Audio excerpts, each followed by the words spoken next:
Welcome to the Sunday worship service of the First Church in Boston, a Unitarian Universalist congregation in Back Bay. Today's service features Reverend Edmund Robinson, an interim minister. His sermon is entitled, "Did We Give Peace a Chance in Ukraine?"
Good morning.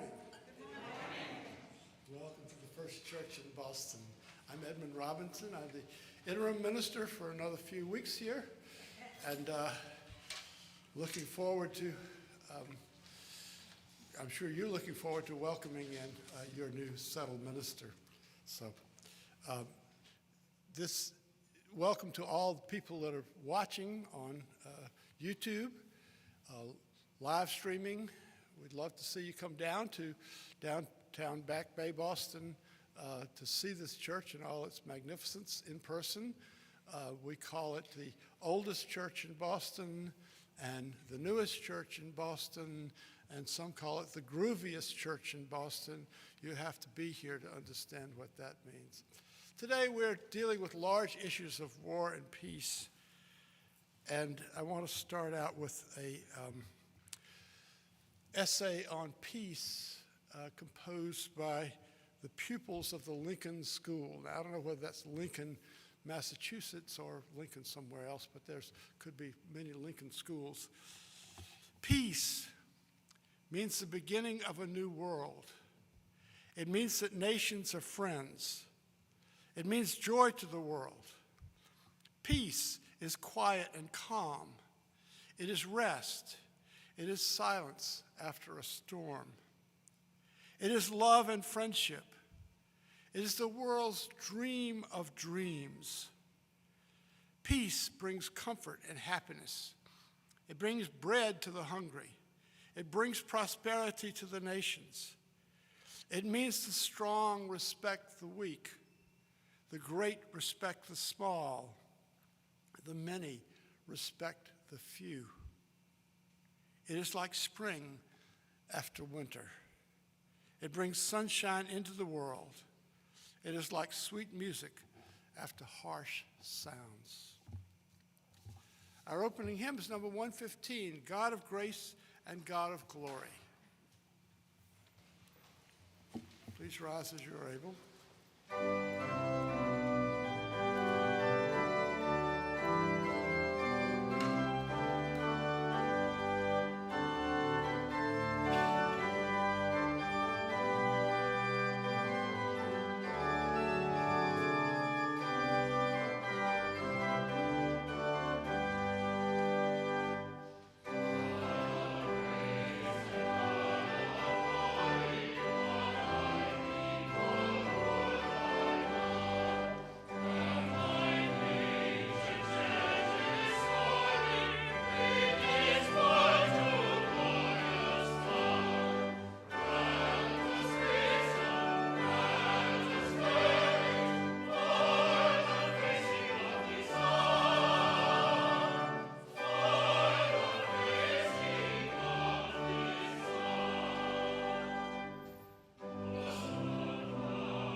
Life is a gift for which we are grateful. We gather in community to celebrate the glories and mysteries of this great gift. And now I'll invite you to rise for the First Church affirmation in your order of service as you are able. Love is the spirit of this church, and service is its law. This is our great covenant, to dwell together in peace, to seek the truth in love, and to help one another. Thank you. Please be seated. Of announcements, I have only that the annual meeting of this church will follow this service. Those of you who are eligible to vote, please stay around. Those of you who are not, you're welcome to come in and observe the proceedings. take notes and send it on to your anthropology professor. Are there any other announcements? I see none, okay. 574 is our unison reading, and I believe Nancy Olson was going to do that. Yes, she's coming up.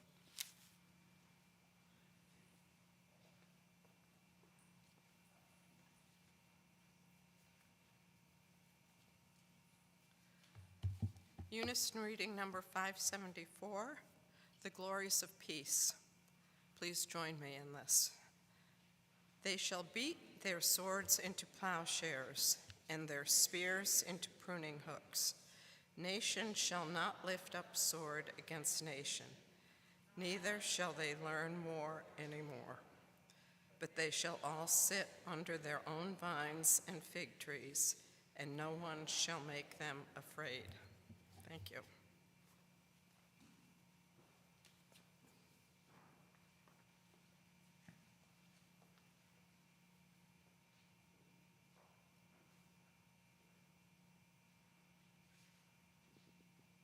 At this point of this service, you're welcome to come up and give us any joys or concerns which may be on your heart. And I'll start with the joy of a beautiful late spring day.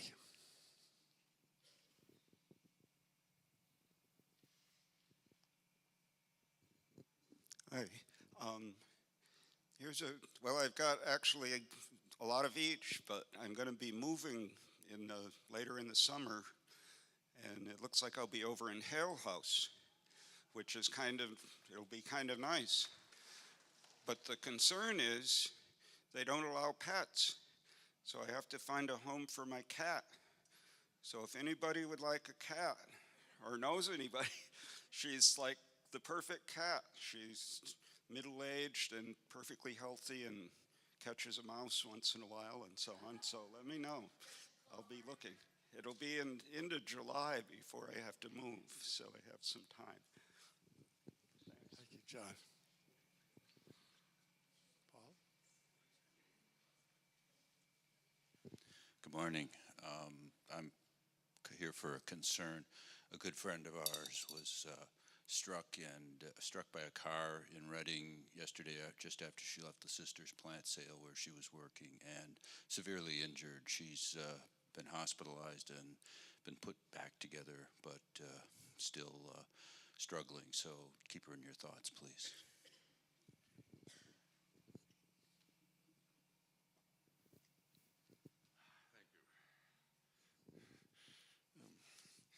As you all know me, I'm David Reno. I took inspiration from George Bancroft's thing in the back. It said, "Power rests not on power, but on the people and the free expression of public opinion."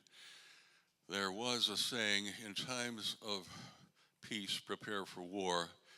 I find that a bit ridiculous, but then I'm a Unitarian and I question a lot of things.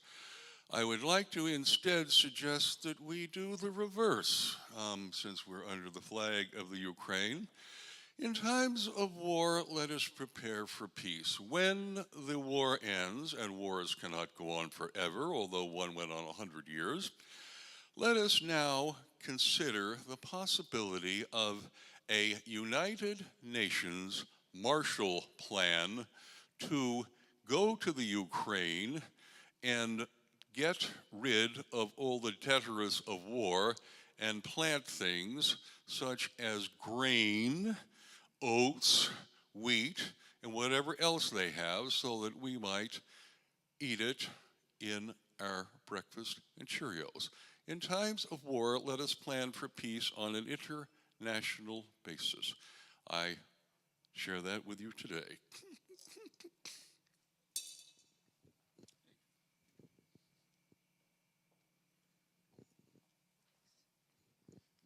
Good morning, everyone. I have two joys. One is that I was in Washington, D.C. recently to my nephew, probably one of my hearts, on my heart always. His name is Christian, and Christian started at George Washington University on Wednesday to become a physician's assistant, and he loved it. So he met with everybody, so everything was good. And I was really pleased, and he's very happy. The second one is that we were in Washington, D.C., and Dave and we haven't been there in years. And I have to tell you, I was so proud to be an American. I was filled with pride and patriotism in like the right way. You know, there were government organizations and institutions and a Supreme Court, no matter what we think now. But there are moments of democracy everywhere, and I was so proud of this country.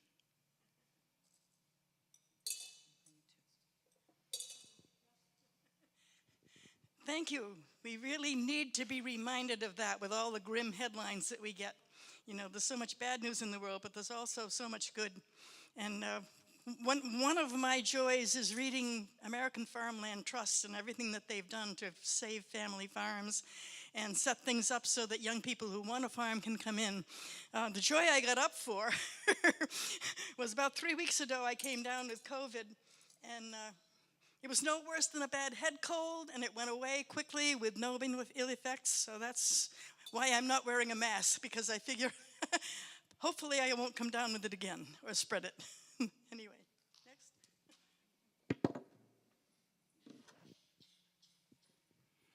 Is that all the joys and concerns? Then I'm going to leave a stone for all those joys and sorrows which we hold in our hearts unspoken.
Our reading for the sermon today is there's the reader.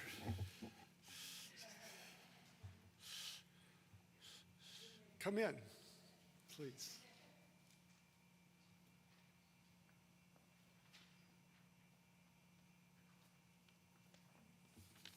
Hello, dear congregants. All right, the New York Times article by a retired government security specialists who call themselves the Eisenhower Media Group. The U.S. should be a force for peace in the world. The Russia-Ukraine war has been an unmitigated disaster. Hundreds of thousands have been killed or wounded. Millions have been displaced. Environment and economic destruction have been incalculable. Future disaster could be exponentially greater as nuclear powers creep ever closer to an open war. We deplore the violence, war, crimes, indiscriminate missile strikes, terrorism, and other atrocities that are part of this war, with the guarantee of future death and destruction. As Americans and national security experts, we urge President Biden and Congress to use their full power to end the Russian-Ukraine war speedily through diplomatic, especially given the grave dangers of military escalation that could spiral out of control. 60 years ago, President John F. Kennedy made an observation that is crucial for our survival today. Above all, while defending our own vital interests, nuclear powers must avert those confrontations which bring an adversarial choice of either a retreat of embarrassment to the leaders, such as Putin, or a nuclear war. To adopt that kind of course in the nuclear age would be evidence only of the bankruptcy of our policy or of a collective death wish for the world. The immediate cause of this disastrous war in Ukraine is Russia's invasion, yet the plans and actions to expand NATO to Russia's borders serve to provoke Russian fears. And Russian leaders made the point for 30 years of this fact. A failure of diplomacy led to war. Now diplomacy is urgently needed to end the Russian-Ukraine war before it destroys Ukraine and endangers humanity, the world. Thank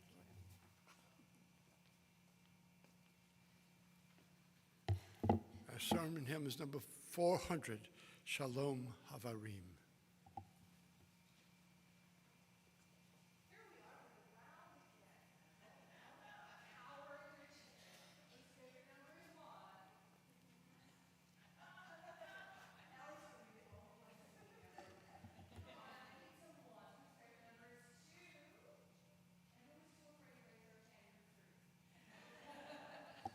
So we're going to sing it all the way through once, and then the chorist, and Edmund probably knows this very well.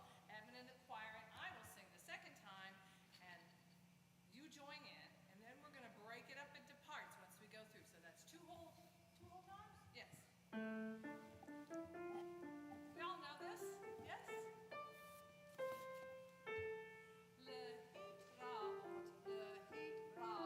Shalom, shalom. Shalom Havarim, Shalom.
do many rounds here.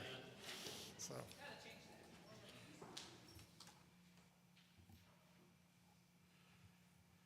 Have we given peace a chance in Ukraine?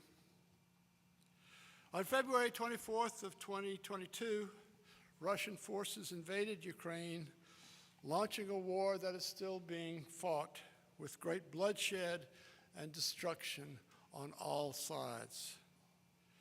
The reaction of most Americans was shock and visceral sympathy for the nation of Ukraine and its people.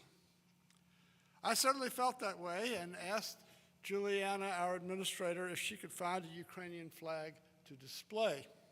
She found a store on the South Shore which makes flags to order. And so the flag we displayed here was actually made for this church. We hung it for most of the services for about 6 weeks after the invasion.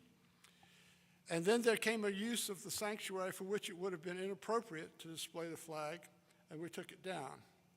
It has been down for the better part of a year, and recently one of you mentioned the flag at Joys and Concerns.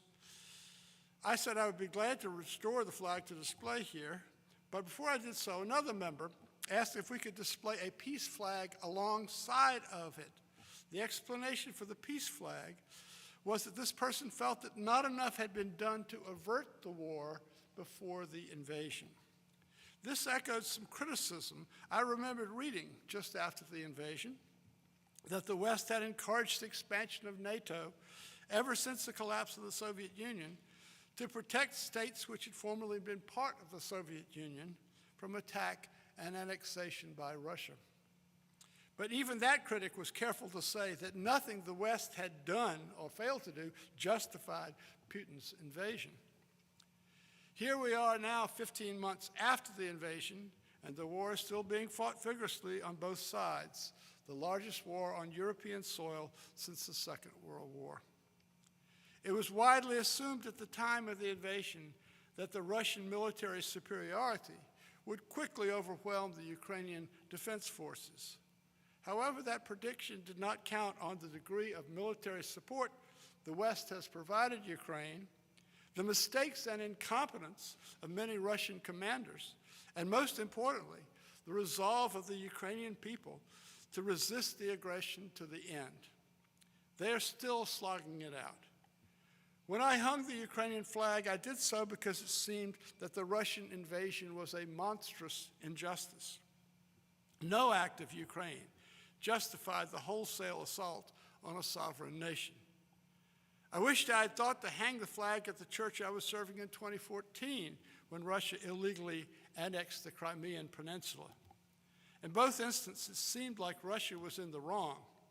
However, here was a respected member of the congregation who wanted to temper support of the Ukrainian flag with a peace symbol. War and peace are some of the most vexing issues humans deal with.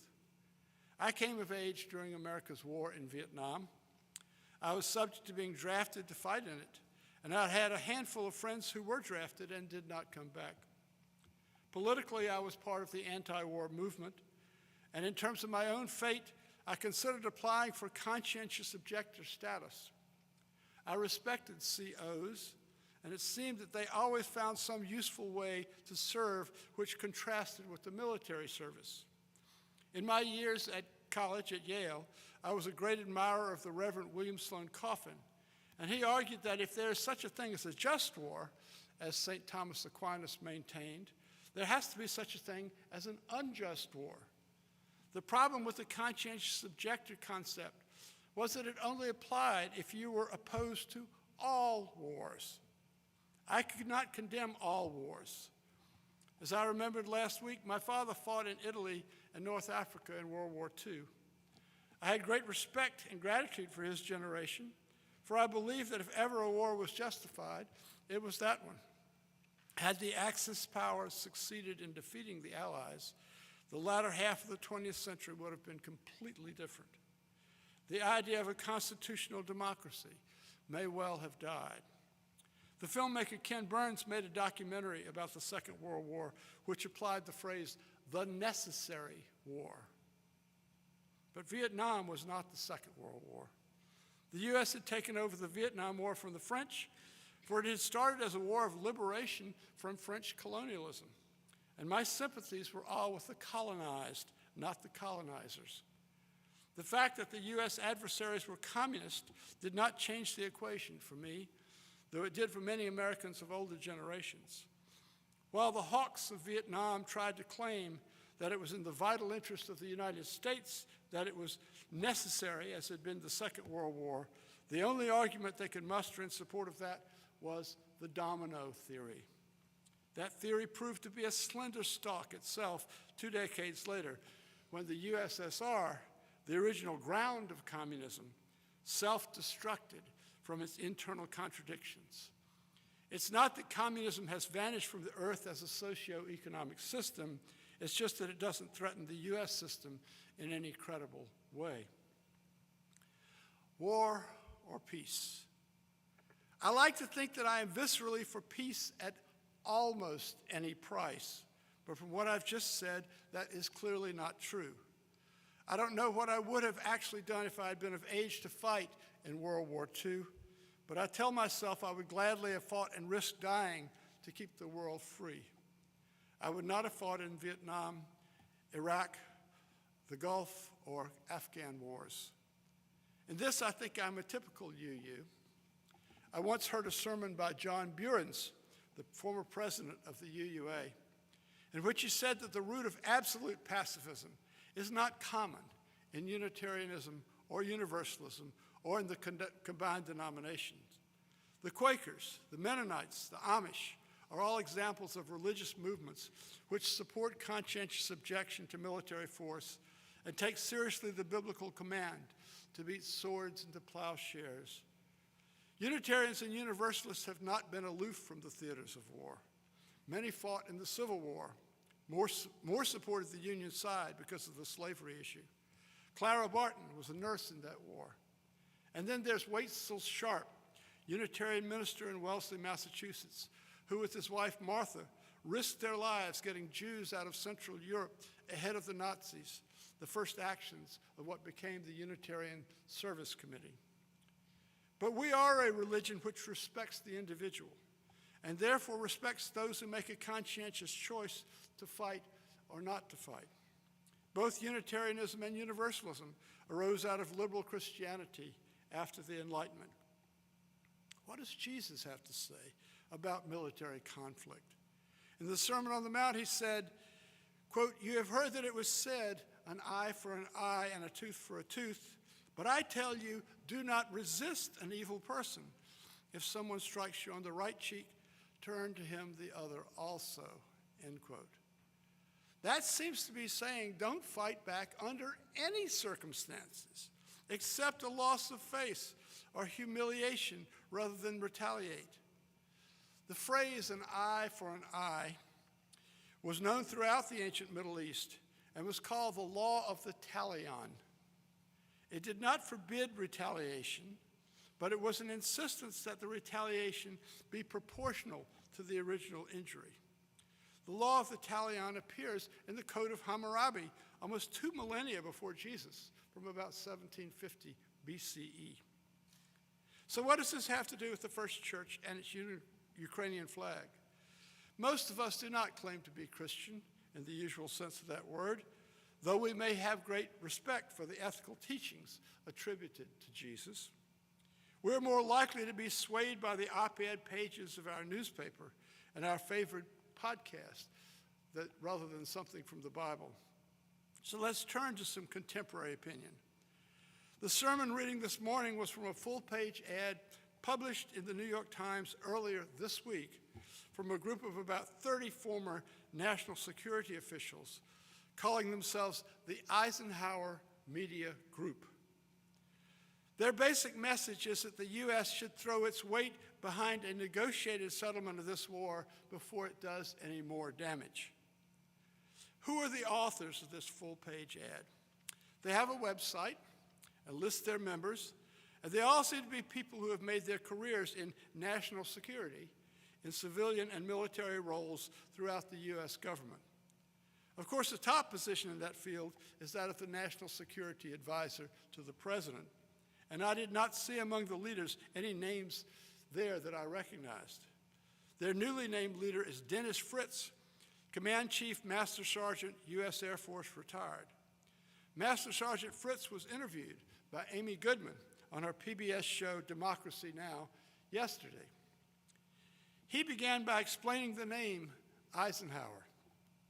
They named their group after the former president because it was Eisenhower who, upon leaving office, offered the country a warning about the powers of the military-industrial complex. I am sympathetic with Eisenhower's warning.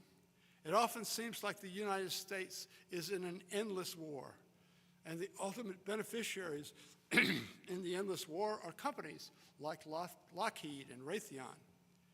It is not the companies make the decision to go to war, but they know, and all decision makers up and down the chain of command know, if there is a war, they stand to make a good profit.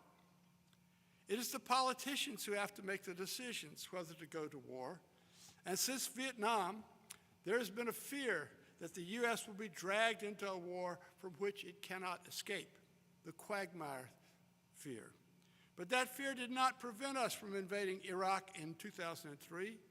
It would seem that the fear of a quagmire might be less in the case of Ukraine, since the policymakers so far have drawn a bright line at any American boots on the ground.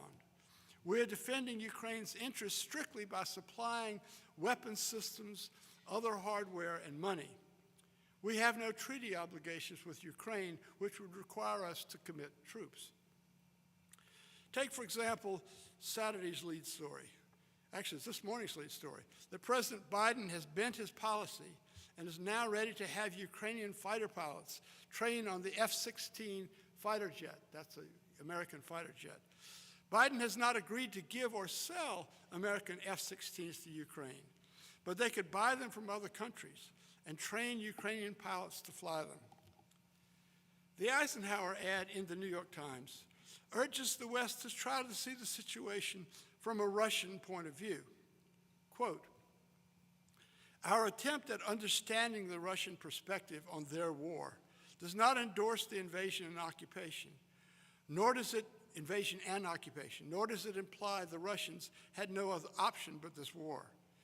Yet, just as Russia had other options, so too did the U.S. and NATO leading up to this moment. Quote, the Russians made their red lines clear. In Georgia and Syria, they proved they would use force to defend these lines. In 2014, their immediate seizure of Crimea and the support of Donbass separatists demonstrated they were serious in their commitment to defending their interest. Why this was not misunderstood by U.S. and NATO leadership is unclear. Incompetence, arrogance, cynicism, or treacherous mixture of all three are likely contributing factors." So that was the heart of their argument of the Eisenhower group of why we should stop everything and try to get peace talks started. It strikes me as a bit hypocritical. While saying that they are not endorsing the Russian invasion of Ukraine, they're saying the West should have realized that the Russians mean what they say. But the seizure of Crimea was against international law, and it resulted in sanctions. I don't know whether anyone in the West thought the Russians were not serious in their territorial aims, but I don't think they should be allowed to use one illegal action at one time to mitigate their illegal actions later on. The arguments that the Eisenhower group put forward do not make a lot of sense to me. I'm in favor of peace talks when the time is right for them. Ukraine President Volodymyr Zelensky just flew all the way to Japan to affirm clearly that he was willing when the time is right, but it is not right. He said he would be willing to talk peace when the last Russian soldier has left Ukraine. I hope we can get to peace talks before that. And it's not like there haven't been efforts to sit down and talk. One of you, noticing the subject of this sermon, was kind enough to send me a Wikipedia article about the peace talks which had been attempted between Russia and Ukraine after February 24th, 2022. This is a quote from Wikipedia. There have been several rounds of peace talks to halt Russia's 2022 invasion in Ukraine and end the Russo-Ukrainian war in an armistice. The first meeting was held 4 days after the start of the invasion on 28 February 2022 in Belarus. It concluded without result, with delegations from both sides returning to their capitals for consultations. A second and third round of talk took place on 3 and 7 March 2022 on the Belarus-Ukraine border in an undisclosed location in the Gomel region of Belarus.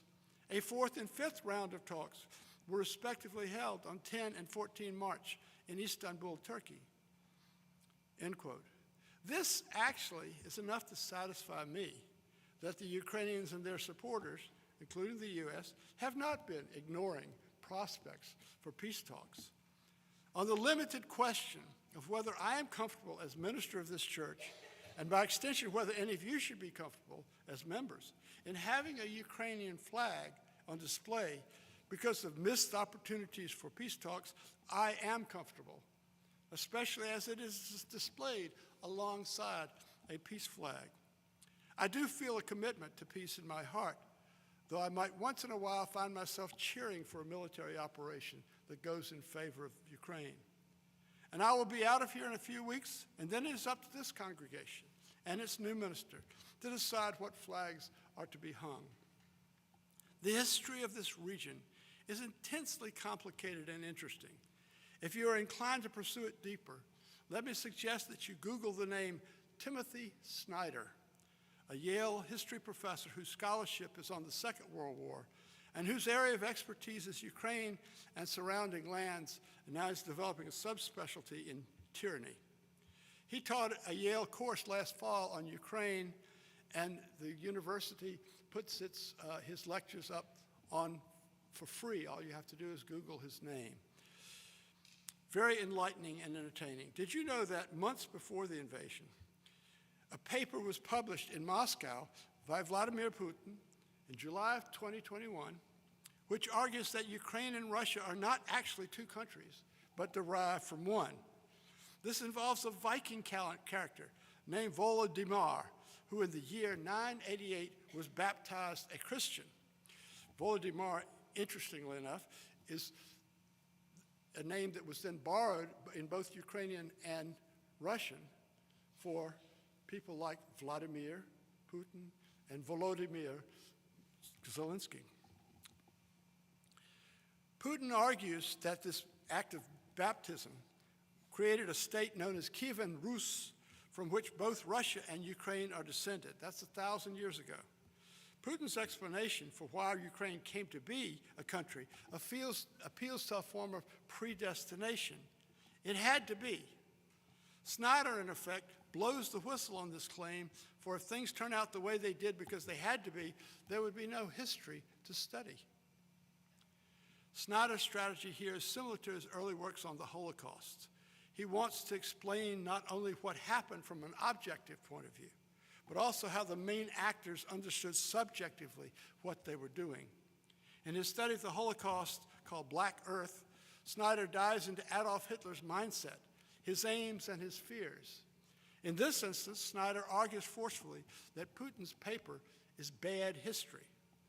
Yet knowing that Putin has taken the trouble to put this on paper gives a whole new dimension to the war to me. If Putin is dug in behind a false historical narrative, does that mean that we can't have an end to the war until this historical argument is settled? I would certainly rather be arguing over history than shooting live people, but I don't think Putin's arguments are made in good faith. Even if Ukraine and Russia have a common origin, that does not mean that Ukraine should be invaded by Russia. The actions of Putin take on a different shading if we pan out a little bit and recall the scandal of Russian interference in the U.S. elections of 2016, in which Donald Trump came to power by defeating Hillary Clinton. In that campaign, Trump clung to the lie that the other members of NATO were not paying their fair share for the common defense. Who can forget the Helsinki summit of 2018, when Trump had a 2-hour closed-door meeting with Putin and emerged to say that although the FBI and the other intelligence agencies had found that Russia did interfere in the 2016 election, Trump believed Putin's claim that it did nothing. Later, after Trump was out of office, his former National Security Director, John Bolton, said that had Trump won a second term, he might well have taken the U.S. out of NATO altogether. Bolton also said the reason Putin had held off attacking Ukraine during Trump's administration was that Trump was doing more to downgrade NATO in peace than Putin would in war. And indeed, the Russian attack on Ukraine has had the effect of strengthening NATO. It's a very complex situation, folks. We salute this flag in sorrow and pain, as it represents the very real suffering of people on all sides in this war. We know that most of this tragedy is beyond our means to effect, but we can display our hope for the people in that area that a day will come when a just peace is attainable. Amen. Now let us receive the morning offering.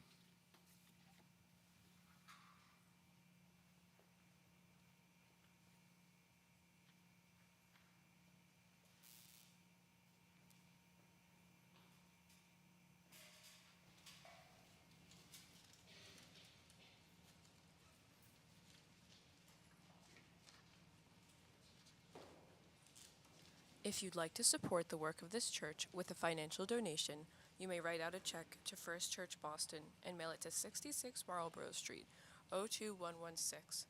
You can also donate via text. Simply text the dollar amount, 5, 10, 20, etc. to 617-917-5610. You will receive confirmation by email. Thank you.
9 is our closing hymn.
Peace of the flowing air to you, deep peace of the quiet earth to you, deep peace of the shining stars to you, deep peace of the infinite peace to you.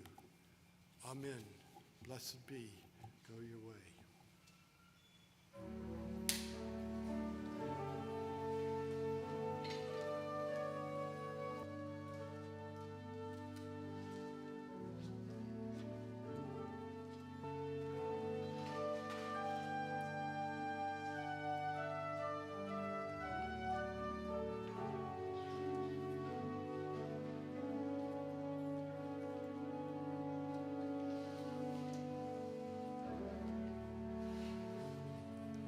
Please feel free to join us live each Sunday at 66 Marlborough Street at the corner of Berkeley Street in Back Bay.